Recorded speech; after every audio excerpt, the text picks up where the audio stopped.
Friends welcome to quick revision point. My name is Raksha Shrivastava. Friends आज हम RPWD act से related important question को discuss करेंगे। Right of person with disabilities act, okay, जो कि friend exam के लिए इंपॉर्टेंट है। तो चलिए स्टार्ट करते हैं। फर्स्ट क्वेश्चन है, भारतीय संसद ने दिव्यांग व्यक्तियों के लिए निम्नलिखित में से कौन सा कानून हाल ही में पारित किया गया है। भारतीय संसद ने दिव्यांग व्यक्तियों के लिए निम्नलिखित में से कौन सा कानून हाल ही में पारित किया गया है। फर्स्ट है राष्ट्रीय शिक्षा नीति, सेकंड है निःशक्त व्यक्ति समान अवसर अधिकार संरक्षण और पूर्ण भागीदारी अधिनियम, थर्ड है दिव्यांगता के साथ व्यक्तियों का अधिकार अधिनियम, फोर्थ है शिक्षा का अधिकार अधिनियम।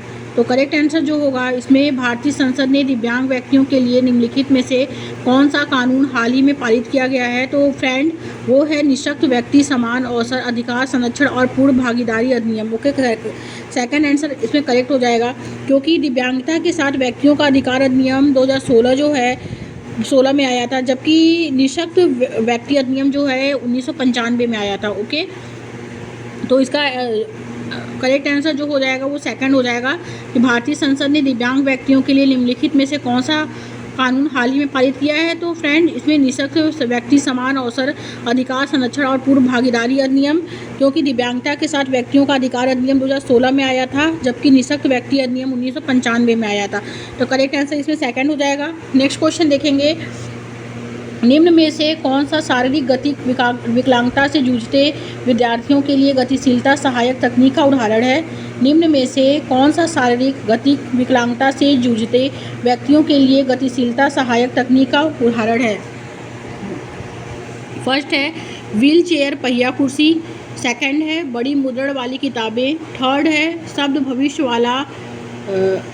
शब्द भविष्यवाणी वाला सॉफ्टवेयर एंड फोर्थ है स्पर्श सारणी।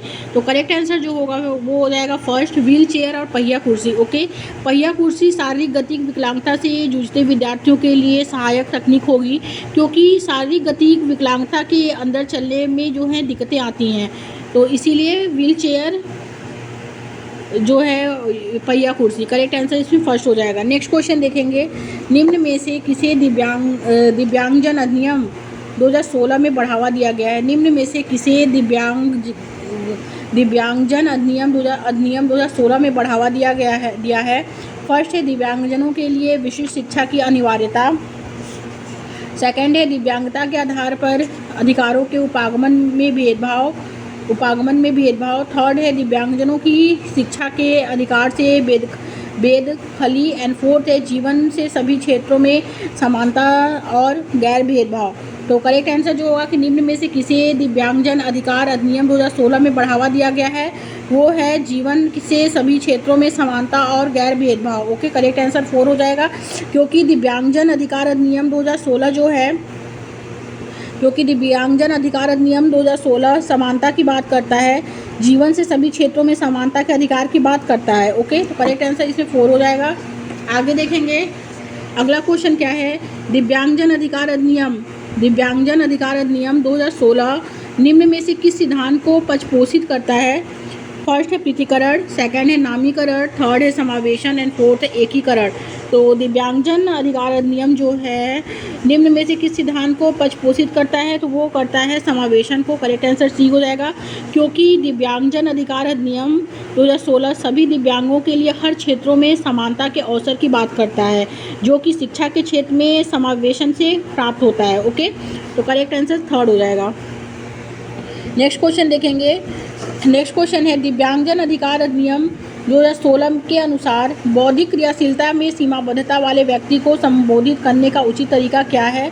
फर्स्ट है मानसिक मंदित, सेकंड है बौद्धिक रूप से विकलांग व्यक्ति, थर्ड है मानसिक विकलांग एंड फोर्थ है व्यक्ति जिसे बौद्धिक अक्षमता है। तो करेक्ट आंसर 4 हो जाएगा, व्यक्ति जिसे बौद्धिक अक्षमता है। ओके, करेक्ट आंसर 4 हो जाएगा, क्योंकि व्यक्ति जिसे बौद्धिक अक्षमता है यह कथन दिव्यांगजन अधिकार अधिनियम 2016 के अनुसार बौद्धिक क्रियाशीलता में सीमाबद्धता वाले व्यक्ति को संबंधित करता है। ओके, करेक्ट आंसर 4 हो जाएगा। नेक्स्ट क्वेश्चन देखेंगे, नेक्स्ट क्वेश्चन क्या है, नेक्स्ट क्वेश्चन है समावेशी शिक्षा के बढ़ावा और सुशासन हेतु दिव्यांगजन अधिकार अधिनियम 2016 के अंतर्गत निम्न में से युक्तियों के किस समूह को प्रतिपादित किया है। तो युक्तियों के किस समूह को प्रतिपादित किया? फर्स्ट है इसमें विद्यालय जाने वाले बालकों का हर 5 वर्ष में सर्वेक्षण करना, ये करेक्ट है।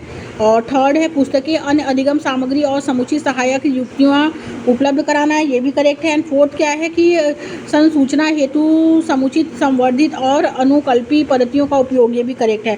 तो पहला, तीसरा, चौथा क्या है? करेक्ट है। तो राइट आंसर इसमें जो होगा वो थर्ड हो जाएगा। ओके, राइट आंसर थर्ड हो जाएगा इसमें। आगे देखेंगे अगला क्वेश्चन क्या है। अगला क्वेश्चन है निम्न में से कौन सा कारक जो है, निम्न में से कौन सा कारक चलन क्रियात्मक दिव्यांगता वाले विद्यार्थियों के समावेशन में बाधक है?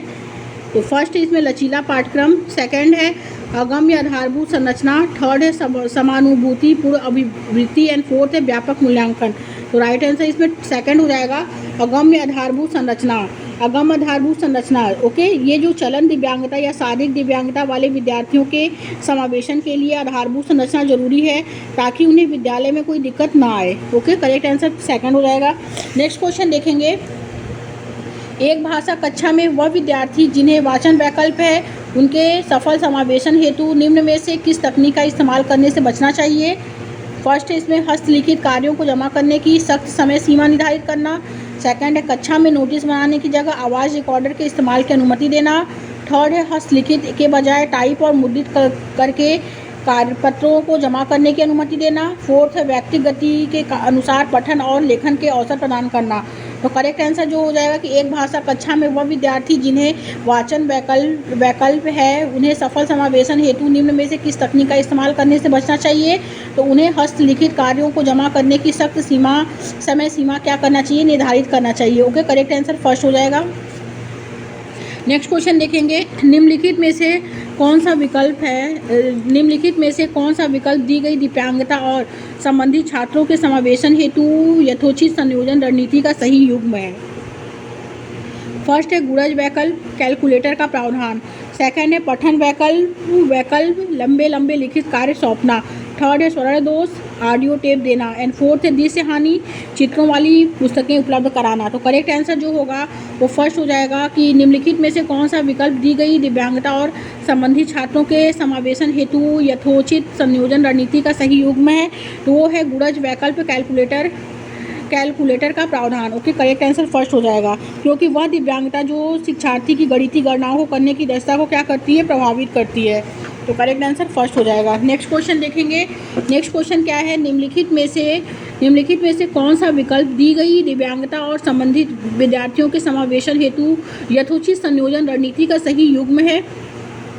फर्स्ट है ध्यान न्यूनता, अतिक्रियाशीलता विकार, लंबी अवधि की फिल्में दिखाएं, सेकंड है स्वलीनता, जितना हो सके एक ही समय सारणी दिनचर्या एंड थर्ड है पठन वैकल्प जटिल गणना पर आधारित प्रश्न दें एंड फोर्थ है वाक बाधिता, मूल्यांकन के केवल मौखिक रूप को स्वीकार करें। तो निम्नलिखित में से कौन सा विकल्प दी गई दिव्यांगता और संबंधित विद्यार्थियों के समावेशन हेतु यथोचित संयोजन रणनीति का सही युग्म है? तो वो है इसमें स्वलीनता, जितना हो सके एक ही समय सारणी और दिनचर्या। करेक्ट आंसर इसमें सेकंड हो जाएगा। ओके, नेक्स्ट क्वेश्चन देखेंगे, उपकरणों और सहायक तकनीकों की पहुंच को अनुकूलित करने से निम्नलिखित में से किसके समावेशन में मदद मिलेगी? फर्स्ट है वो विद्यार्थी जो दृष्टि बाधित हैं, ये करेक्ट हो जाएगा। सेकंड है वो विद्यार्थी जिन्हें ध्यान न्यूनता अतिक्रियाशीलता विकार है, ये भी करेक्ट है। थर्ड क्या है वो विद्यार्थी जिन्हें प्रमस्तिष्की घात है, ये भी करेक्ट है। एंड फोर्थ है असाधारण प्रतिभा वाले छात्र, तो ये भी करेक्ट है। तो उपकरणों और सहायक तकनीकी की पहुंच को अनुकूलित करने से निम्नलिखित में से किसके समावेशन में मदद मिलेगी? तो वो विद्यार्थी जो दृष्टि बाधित है, वो विद्यार्थी जिन्हें ध्यान न्यूनता अतिक्रियाशीलता विकार है, और थर्ड है कि वो विद्यार्थी जिन्हें प्रमस्तिष्की घात है एंड असाधारण प्रतिभा वाले छात्र। ओके, तो ये चारों करेक्ट हो जाएगा। तो राइट आंसर इसमें 4 हो जाएगा क्योंकि उपकरणों और सहायक तकनीकों के प्रयोग से सभी विद्यार्थियों को क्या मिलती है? सहायता मिलती है। आगे देखेंगे अगला क्वेश्चन है, अगला क्वेश्चन क्या है कि निम्नलिखित में से कौन सा विकल्प दी गई दिव्यांगता और संबंधित व्यक्तियों के समावेशन हेतु यथोचित संयोजन रणनीति का सही युग्म है? फर्स्ट है प्रतिभाशाली, आसान और बहुत ही सरल सामग्री देना, ये गलत है। सेकंड है स्वलीनता, कक्षा की व्यवस्था को बार बार बदलते रहना, ये भी गलत है। थर्ड है पठन वैकल्प, उत्तम चित्रों के आधार पर दस्तकारी देना, ये भी गलत है। फोर्थ क्या है, वाक हानि, धैर्य दिखाना और प्रतिक्रिया देने के लिए पर्याप्त समय देना, ये क्या है, ये करेक्ट है। ओके, क्योंकि वाक हानि एक वाक विकार है जिसमें किसी व्यक्ति को दूसरे के साथ संवाद करने के लिए आवश्यक वाक ध्वनियों का गठन करने में समस्या और प्रतिक्रिया देने के लिए क्या है, पर्याप्त समय लगता है। ओके, तो करेक्ट आंसर इसमें 4 हो जाएगा। आगे देखेंगे।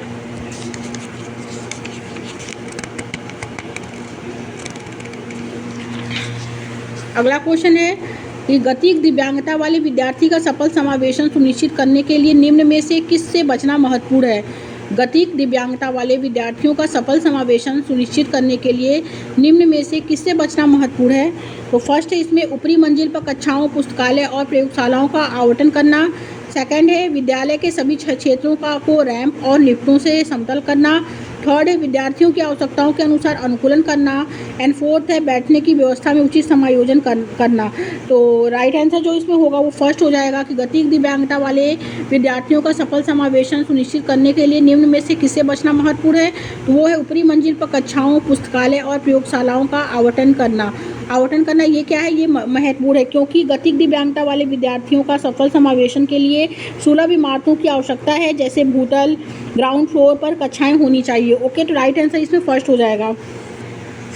नेक्स्ट क्वेश्चन देखेंगे, निम्न में से कौन सा युग्म विद्यार्थी व उनकी पहचान के गुणधर्म का सही मिलान है। समस्या समाधान में अनम्यता। फर्स्ट है इसमें सृजनात्मक विद्यार्थी, समस्या समाधान में अनम्यता। सेकंड है स्वलीनता, विद्यार्थी गतिक क्रियाओं का दोहराव। थर्ड है अधिगम कठिनाई वाले विद्यार्थी, बेहद कमजोर स्मृति। एंड फोर्थ है दृष्टिबाधित विद्यार्थी, सुनने में कठिनाई। तो करेक्ट आंसर सुनने में कठिनाई, ऑटिज्म एक ऐसी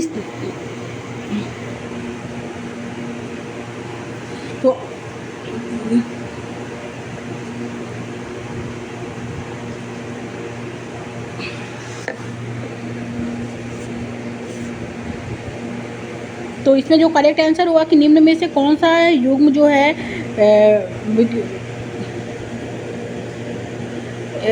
निम्न में से कौन सा युग्म जो है विद्यार्थी व उनकी पहचान के गुणधर्म का सही मिलान है।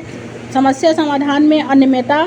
तो करेक्ट आंसर जो हो जाएगा इसमें वो हो जाएगा कि autism repetitive motor moments. Okay, second option इसमें करेक्ट हो जाएगा कि which of the following is correctly matched pair of children and identifying characteristics. तो ऑटिज्म रिपीटेटिव मोटर मोमेंट्स की स्वलीन विद्यार्थी गतिक क्रियाओं का दोहराव। ओके, करेक्ट आंसर सेकंड हो जाएगा क्योंकि ये एक ऐसी स्थिति है, ऑटिज्म जो है वो एक ऐसी स्थिति है जिसमें दोहराया जाने वाला व्यवहार, रिपीटेटिव बिहेवियर से व्यक्ति की संचार, कम्युनिकेटिव और सामाजिक क्षमताओं पर असर पड़ता है। Okay, correct. नेक्स्ट क्वेश्चन देखेंगे, निम्नलिखित का मिलान करें। ए है डिस्ग्राफिया, डिस्प्रैक्सिया, डिस्कैलकुलिया और dysgraphia. Okay, dyspepsia, dyscalculia, dysgraphia. तो करेक्ट आंसर जो हो जाएगा इसमें कि फर्स्ट है डिस्फेजिया के बाद आएगा डिस्प्रोक्सिया, फिर है डिस्कैलकुलिया, फिर है डिस्ग्राफिया। तो डिस्फेजिया जो है वो हो जाएगा भाषाई विकार जो संप्रेषण कौशल और बोध की योग्यता को प्रभावित करता है। ओके, डिस्फेजिया जो होता है वो होता है भाषाई विकार जो संप्रेषण कौशल और बोध की योग्यता को प्रभावित करता है। ए का क्या हो जाएगा, ए का 4 हो जाएगा। और डिस्प्रोक्सिया जो होता है वो होता है संतुलन, सूक्ष्म गत्यात्मक नियंत्रण और गतिक बोधक समन्वय वाले रोजगार के कामों को करने में कठिनाई। बी का फर्स्ट हो जाएगा। और सी जो है डिस्कैलकुलिया जो है वो है वह दिव्यांगता जो शिक्षार्थियों की गणितीय गणनाओं को करने की दक्षता को प्रभावित करती है। सी का थर्ड हो जाएगा। एंड डी जो है डिस्ग्राफिया वह दिव्यांगता जो संबद्धता के साथ लिखने की योग्यता को प्रभावित करती है। तो डी का सेकंड हो जाएगा। ओके, तो करेक्ट आंसर इसमें 4 हो जाएगा।